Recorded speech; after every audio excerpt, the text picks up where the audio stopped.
And welcome to 498. I'm Tony Palmeri, and I'm here with a communication studies legend, Anthony Miller. Anthony, thank you so much for doing this interview. I appreciate it. Oh no, thank you for having me. I appreciate you. Yes, and you graduated in 2013, correct? Yes. And I want to start. You delivered in May of 2013 the student commencement speech, which I know is something that when you started at UW Oshkosh, it was probably the last thing that you thought you would do. And your commencement speech, I believe, as of now, has at least 14,000 views on YouTube, Yeah. right? At least 50 or 60 of those are from me. I know, I know, right? And that it became a very memorable speech. In part, I mean, the theme was that I beat the odds. Yes. So why don't we start there? When we say Anthony Miller beat the odds, what do you mean? So when I'm thinking of the odds that I've beaten or the obstacles I've overcame in my life, I'm thinking about growing up in Milwaukee on the north side of Milwaukee. 53206 is my zip code that I grew up in, which happens to be one of the most incarcerated zip codes in the country. I think roughly 60% of Black boys that grow up in that community end up incarcerated at some point in their life. I Mm. was blessed to be able to rise above that statistic. I'm a product of a single parent household. Unique to my situation is that I wasn't raised by a single mother. I was actually raised by my dad. Um, I went to one of the worst performing high schools in the state of Wisconsin. The average ACT score at my high school was a 13. The first time I took the ACT, I actually earned a 15 until I took some prep courses and I was eventually able to receive a 19 on my ACT. And for context purposes, um, when I share that, like my information about my high school, people don't really understand. They kind of think like, well, maybe you just weren't putting forth effort or whatever it was. It's like, no, I had a 3.9 grade point average. It Wow. was the rigor wasn't there in regards to our curriculum. So 2 miles away, so I went to North Division High School, and then 2 miles away was Riverside University High School. They are both Milwaukee Public School System schools. My cousin had a 1.8 at Riverside, and he got a 22 on his ACT. I had 3.9 at North, and I got a 15 on my ACT. So I just wasn't afforded the opportunity to be exposed to a more rigorous curriculum. I'm thinking about the fact that I've had childhood friends be murdered um, due to gun violence in Milwaukee. I think about the fact that I've just I've navigated a lot of tough terrain just growing up in the city of Milwaukee. So that's what I'm thinking of Yes. when I'm thinking about beating the odds. Well, thank you for sharing that. And here we are, pretty much 12 years after your commencement speech, and you are the first ever director of diversity. Is it director of diversity, equity, inclusion? Originally, yes. My current title is Director of Community Engagement and Equity. And in the Oshkosh Area School District. Yes. Yeah. And so you probably never thought you'd ever be in that position when you first No. got to UW Oshkosh. No. So let's see if we can trace the steps to how you got there. So you described your upbringing and the steps that you had to climb. You Mm-hmm. get to UW Oshkosh. You're on the football team, Yep. right? Can't decide what to major in at first. Yep. You walk into a communication class, and at first it wasn't the greatest experience, right? Tell us about that. So the first communication class I ended up in was your class. It Yeah. was a Wednesday night. It was 5 p.m. to 8 p.m. And when I tell you, I don't know why you do it, but that information, the way you presented it, was really dry. But it was still interesting, and I think I got a pretty decent grade in the class. I think so, yeah. Yeah, it wasn't like an A or anything crazy, but it was just like, oh, okay, I'm kind of good at this. And I was looking at the alignment of the communication program and what I thought that I could learn from the program with my ability, with my spoken word ability. So I was already doing a lot of events on campus where whether it was an open mic or I would I hosted a few events where I was like the keynote poet or the keynote poet for down in the underground. So I was like, oh, I like public speaking. I don't mind speaking in front of people. This communication, like this makes sense to me, and it's not like radio, TV, film. Of course, you know that, but Right. that was my thought process. So I graduate from the program. Well, let me backtrack. So you and Joseph Jimin had a profound impact on my experience in the program. For you, it was just you really challenging me to understand like what it takes to form a good speech and understand communication and all the things that you teach.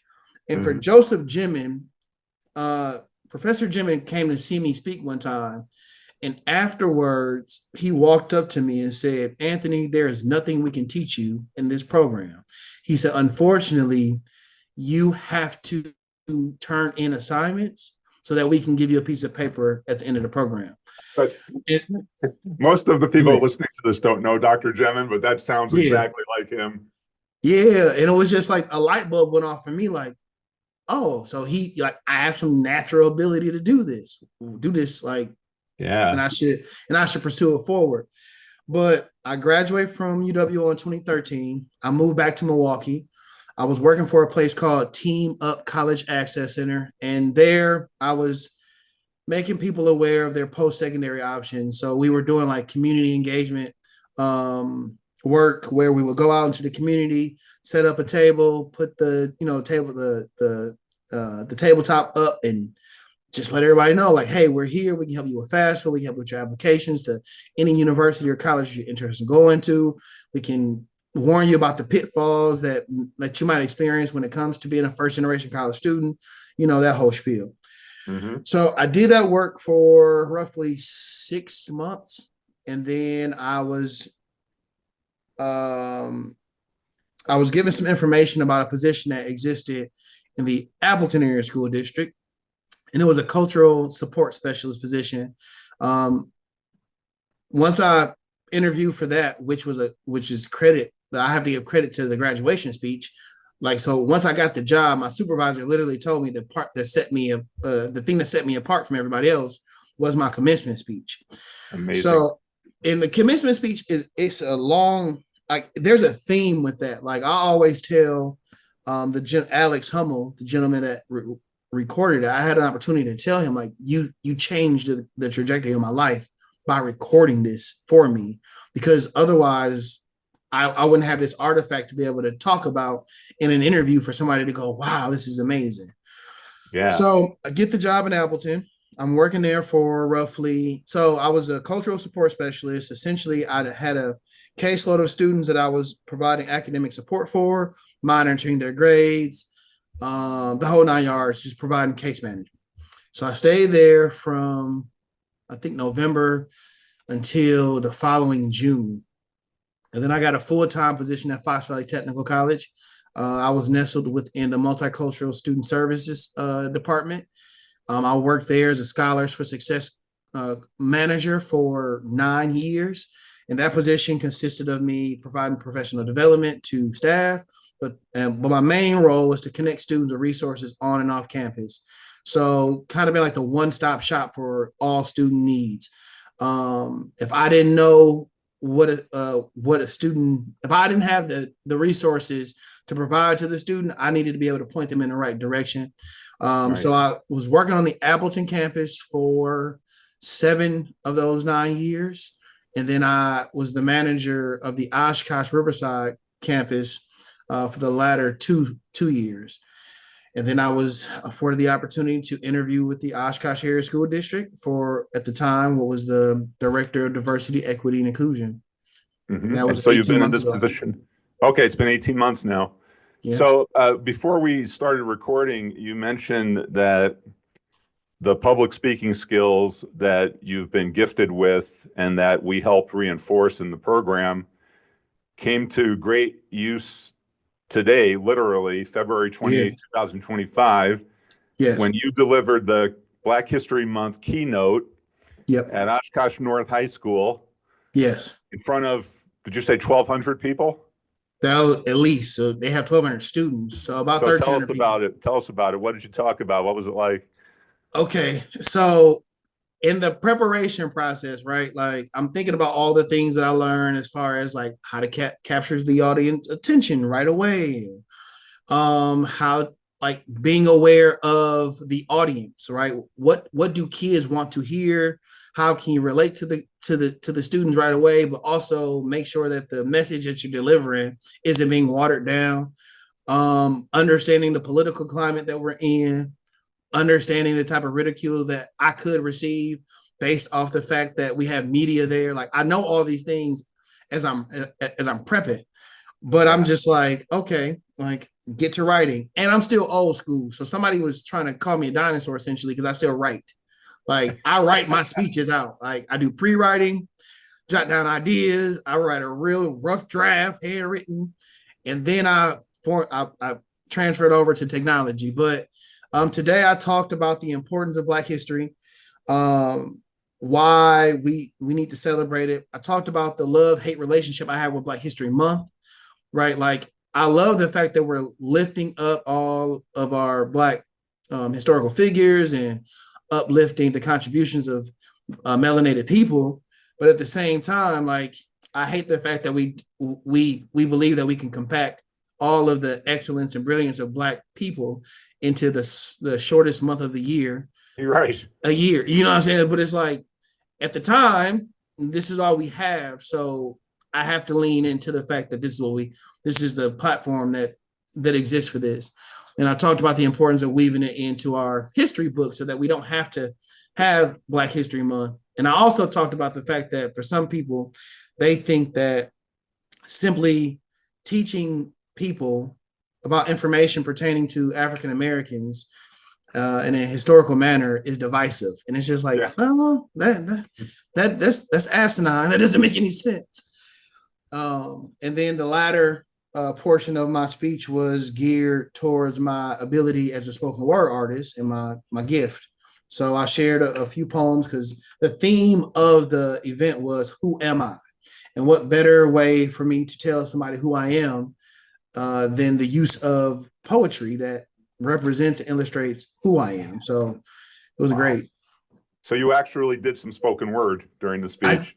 I did now. So the largest group of people I've ever spoken in front of is commencement, which was Right. roughly 8,000 people. But the largest group that I've ever done poetry in front of is probably 100 until today. So, and that was it was a different experience because they like there's the intimacy is gone, like because it's not a small room. But when I tell you I drew so much attention to my words, like I felt it in my soul. People were like coming up to me afterwards, talking about how I moved them to tears. And these are teenagers, right? That's one of the most Yes, difficult. That's one of the most difficult audiences to connect with. yes, I mean, yes. I've guest lectured in high schools numerous times, and every time I leave, I say to myself, I am so thankful I'm in college. Right? I mean, the high school student, I love them, but they Yep. are really hard to connect with. So something I picked up while I was in the program, and this is some advice to everybody. So I don't know where I learned it. I just remember thinking about this while I was in school. But I don't speak to people. I don't prepare for people when I'm giving keynotes or professional development that want to be there. I think about the person who does not. Because Yes. if I can get the person that's on the fringes, I already know I got everybody else. So like I know kids don't want to listen to the little short ball guy with the glasses coming in with the suit on. Like I know that. So it's like, how can I cut through that as fast as I can? And I always start my keynotes, especially with children, with spoken word, powerful words spoken by a powerful individual for passion, not residuals. But I do take donations. I'm motivated to motivate the youth of our nation and to make people feel good. And I say, how are you all doing today? But like, I literally don't say anything before that. It's just my big voice, like right away. It's like, what's going on? That's great. That's Yeah. great. You know, you mentioned before that there's so much politics now when it comes to talking about things like, say, African American history. And so many people listening to our conversation don't imagine that their job could ever become political. Yes. And I want to ask you, Anthony, how do you process what's going on right now? So you get hired as diversity, equity, inclusion for reasons that I don't completely comprehend. The government is at war, like literally with the word diversity, Yes. right? So now you're director of community engagement. I mean, sounds great, but how have you processed all of this? I'll use the word hysteria aimed at the kind of material that you are responsible for getting out to people. So I have been living in the DEI space for a little over a decade. And the one thing that I've always been committed to is listening to people that disagree with DEI, whether it's a facet of diversity, equity, or inclusion. And like once you listen to what they're saying, it does not make sense, right? Like it's like, oh, I can see how you got there, but like that's not the reality. Or I can see how you got there, and I understand why you want to protect your child from this. Like I get it. I don't agree with it, but I understand it. So for me, whenever I'm having conversations with people, it's I'm always having a conversation rooted in curiosity. So because it helps me understand where people are coming from and what tenets of this work that people disagree with, right? So since I've been in the district for the last 18, 19 months, I have not gotten any pushback to our definition of equity. Our definition of equity is providing high quality instruction to all students, access to high quality instruction for all students. Nobody disagrees with that. It's Mm-hmm. like how could you? Like, do you not want kids to learn? Do you not think that all kids should be exposed to rigorous education? Like nobody says anything. What I realize is, especially as a hot button topic, people have an issue with things that they just fundamentally disagree with. Well, that's why you hear people say things like, "Well, you want your daughter, your son to be in a bathroom with the." It's like, well, Yeah. that's not what's happening. But since the internet exists the way it does, and not everybody is doing their due diligence to fact check things, or when they do fact check, they're going to media outlets that agree with it. And it's just like it's this vicious cycle of people existing in echo chambers and they don't really Yes. understand what the work actually looks like. Yes, exactly. Would you say that literally 100% of your job is communication?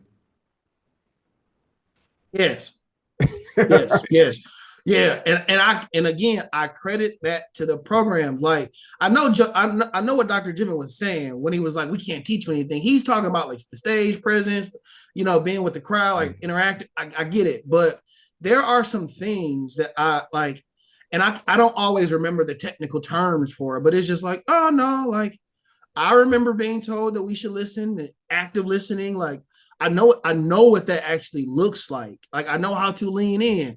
I understand my body language and how important that is. I understand that like I have a natural inclination to my eyebrows to touch when I disagree with something. So like when I'm at a board meeting, I know like to put them up or not to do anything at all. Like I'm always consciously aware of that. So yes, communication, nonverbal, and the verbal is 100% of my job. And I think no, I believe wholeheartedly that it gives us as communication degree holders and um yeah, it just gives us a different advantage over other people who aren't just consciously aware of the fact that we're constantly communicating even when we're not. Yes. How exhausting does it become to always be expected to be the spokesperson, say, for like all African Americans? I mean, this is something that I think most people who identify as white can't identify with, right? Yeah. No one has ever come up to me and said, Tony, what do white people think about this? Yep. Right? Right? But it's very common for people to Yes. approach a person of color and expect that person to represent everybody in the group. And I'm sure you get that, right? Yes. Is that something that you've gotten used to over the years? Is it something that you try to educate people on? What is your approach? So it just depends on the setting, right? So, like as a student, that felt like trying to get water out of a sinking boat. Like, because it always came up. Like, Anthony, what do you think? And it's just like, okay, like that's elementary school, that's middle school. I went to an all black high school, so that wasn't there. But in college, like it was more pervasive. Like it was just constant. But at the time, I felt the need to try to say, like, I'm not the spokesman for all black people, but I'll still give you an answer. Like, Right. and I'll even try to let you know, like, generalizing in this instance isn't the worst thing because of my black experience. I can share with you that at least black people in Milwaukee, like, you try to qualify things, but the older I get, the less patience I have for it. Yeah. I was actually told that it's my responsibility as the director of diversity, equity, inclusion to teach all white people about all systemic oppression that has happened to black people, Hispanic. Like literally somebody told me this one time. I was like, that's not my job. She says, well, how am I supposed to learn? And this young lady was a little bit older than I was, well, a lot older, but for sake of Mhm. conversation, I was just like, so listen, I'm going to assume that you are older than me. And what I do know is something that I learned. My assumption is that you learned it as well. There is something called the Dewey Decimal System, and you can go to your local library and you can find you a book, or you can use this great invention called the internet, and you can hop on this thing called Google, and you can ask it anything, and it'll point you in the right direction. But it's just like it's fascinating to me that somebody will walk up to me mid conversation and somehow think like, well, let me ask this black guy this question, this burning question I've had on the inside, and I'm going to take my takeaway from this is going to be that answer he gave was representative of everybody that I come in contact with as black. Like, and it's crazy that happens so often. Wow. Are you optimistic about the future of our community, state, nation? I mean, do you see if we narrow it to just human relations, the Yeah. way people of all cultures get along or don't get along, are you optimistic that we're ultimately headed for a good place, or do you see us heading into an era of some kind of turmoil? Okay, so I was talking to somebody about the type of faith that black people have to have Mm, based off just history, right? Like black people have an unwavering faith that things will get better. Because I think if we don't have that type of belief, like we would potentially suffer from all type of mental illness. Like, so in my heart of hearts, do I believe things will get better? Yes. There's a couple of reasons. I think that the young people have a different grasp of identity, and they're mhm. willing to talk about it. The problem is for us older people, it comes off as if they don't care about it. Like they literally say, well, why does it matter? And it's just like, well, I get what you're saying, but it does matter. But for them, it's not a pain point. Like it's for them, it's like, okay, you're black, okay, you're white, but it's like, well, y'all just don't y'all haven't been forced to understand how you're situated in society, or how Right. your blackness affects you, how your Hispanic culture impacts you, or how like your whiteness like that's the only issue. So I am optimistic because of the children. I also am optimistic because of the access to information that we have and how you can debunk so much information. And I'm also appreciative of how many white people are starting to understand that they are white, like that is an identity, and it needs to be examined. and it's not Yeah. being examined to say you're wrong or you're bad. It's just like, no, like when you keep saying that I keep bringing up race, like I'm not intentionally bringing up race. Most of the time I'm using blackness as a descriptor. So I'll give you an example. So I've been telling people one of the reasons I think race relations in America is so tumultuous is because we don't separate race and culture.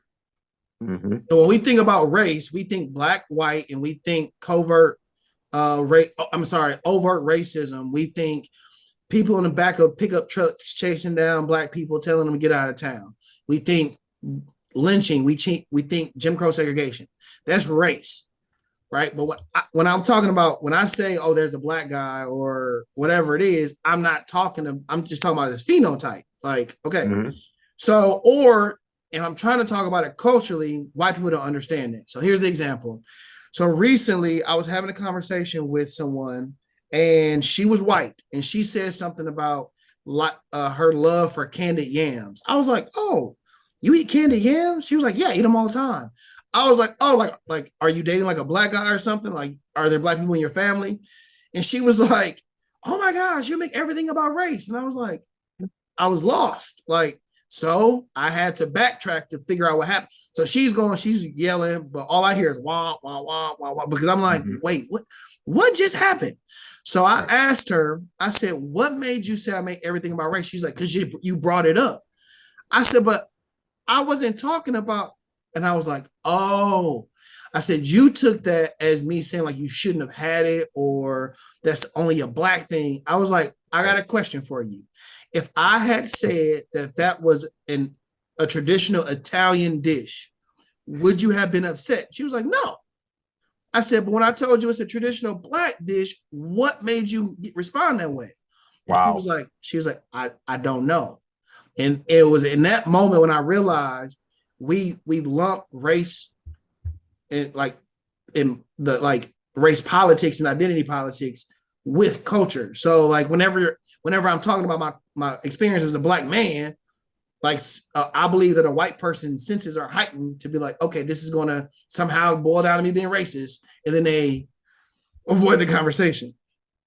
It's amazing how easy people can get triggered by Yes. and you learned this in communication studies, right? The simplest word choice can trigger someone and put them in all kinds of directions. So thank you for those examples. Those are tremendous.